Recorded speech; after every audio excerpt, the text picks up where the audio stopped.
1941 to 1943. The Battle of the Atlantic.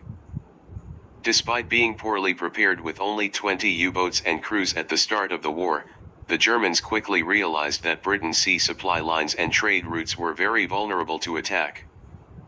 The U-boat fleet was expanded quickly and organized to attack convoys of ships going to and from Britain. The Germans had the use of bases on the French Atlantic coast. Results at first were spectacular as the U-boats learned to avoid British detection devices by attacking on the surface. A U-boat's low profile was very hard to pick out in the stormy gray Atlantic Ocean. In April 1941 alone, over 700,000 tons of shipping and cargoes were lost. This represented a loss of more than 70 ships carrying vital supplies. It seemed as if Britain's economy would collapse and she would be starved into surrender. Churchill said after the war that, "The only thing that ever really frightened me during the war was the U-boat peril." By autumn 1941 things began to improve.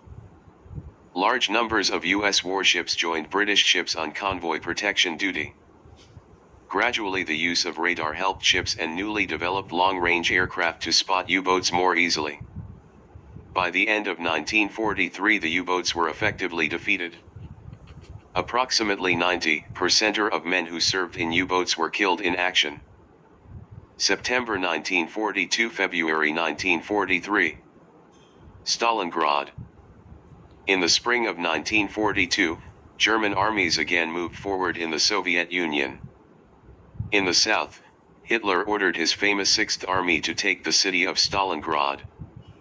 Not only was the city named after the Soviet leader himself, but it was also a major industrial center and protected vital oil supplies in the Caucasus. A bitter hand-to-hand struggle ensued in what rapidly became a ruined city. In the end, the German army found itself surrounded and cut off from help just as winter set in. After a terrible siege of 3 months, over 90,000 German soldiers surrendered. This was no ordinary defeat, it was a catastrophe. More German equipment was lost in this one battle than was possessed by the entire British Army. From this point on there was never less than 65% of the whole German army fighting the Russians. The British and Americans were facing the other 35%. July 1943. The Battle of Kursk. Furious because of the defeat at Stalingrad and in an attempt to capture the city of Kursk, Hitler threw his latest generation of tanks into a desperate attack against the Soviets. The Soviets had been warned by British code breakers that an attack was imminent and had found out the exact date of the attack from German prisoners. Hitler insisted on mounting the attack against the advice of his generals and launched 2,700 tanks at the Russians, who countered with over 3,000, albeit smaller, tanks of their own. This remains the largest tank battle of all time.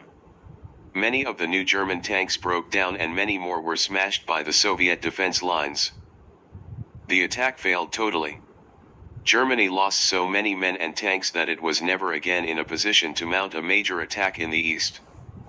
After Kursk, the Germans were in steady retreat towards Germany. By the end of 1943 Soviet troops had crossed the Polish border. 1943–1945. The Burma Campaign. By June 1942 the Japanese had seized the whole of Burma and had begun to advance towards India. They seemed invincible in this type of jungle warfare. Fighting took place in dreadful conditions. Malaria and other diseases were as much of a hazard to life as wounds caused in battle. However, by coordinated attacks and inspired leadership, combined operations between British and Indian troops, along with US, Chinese and some Dutch forces, began to drive the Japanese back. The Japanese lost approximately 144,000 men defending Burma. June 6, 1944. D-Day. Stalin, the Soviet leader, had been pressing for the British and Americans to invade German-occupied France. As the Soviets advanced in the east and the British and Americans in the west, this would squash the German armies from both sides and would take considerable pressure off the hard-pressed Soviet armies. Invasion of France was no easy matter. By 1944, the coast was heavily defended and a successful invasion would require transporting large numbers of troops across an unpredictable English Channel and landing them in sufficient strength to stand up to German counter-attacks. After careful planning lasting several years, on June 6, 1944, 4,000 Allied ships landed 156,000 British, American, Canadian and French soldiers on the coast of France. Resistance was tough, but by August they had crushed the German armies, who began retreating towards Germany. It seemed possible that the war would be over by Christmas 1944. December 1944 to May 1945. The Battle of the Bulge. As a last gamble in the West, Hitler gathered what remained of his tank forces and ordered an attack on the British and Americans who were advancing towards Germany. Only a heroic defense in the snow by American parachute troops, plus a German shortage of fuel, brought the Germans to a halt. Once the weather cleared, the German tanks were smashed by Allied rocket-firing aircraft. 19,000 US troops died, but the Germans had not broken through and had lost most of their remaining tanks and effective troops. The battle for Berlin. The British and Americans agreed to let the Soviets attack Berlin. Berlin was already badly damaged by massed Allied air raids, but in the fighting it was reduced to rubble. Over 90% of the city was destroyed and 100,000 people died. Adolf Hitler had remained in Berlin and, after marrying his long-term mistress, Eva Braun, he committed suicide on April 30.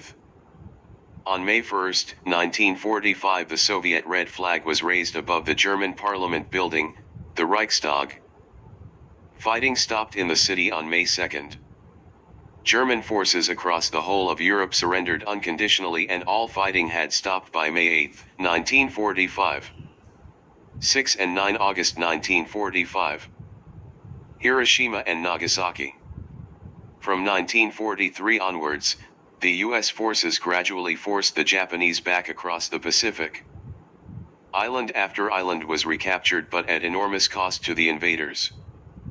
By August 1945, the US was faced with the daunting prospect of mounting an invasion of Japan. Japan was completely exhausted by the war, but surrender did not look likely and sections of the military seemed determined to fight to the death. President Truman took the decision to drop the atomic bomb on the hitherto undamaged city of Hiroshima. Despite the destruction of the city and the immediate loss of 70,000 lives, Japanese surrender was still not forthcoming. A second bomb was dropped on Nagasaki 3 days later, with similar casualties and destruction. Finally, Japan surrendered on August 15, 1945.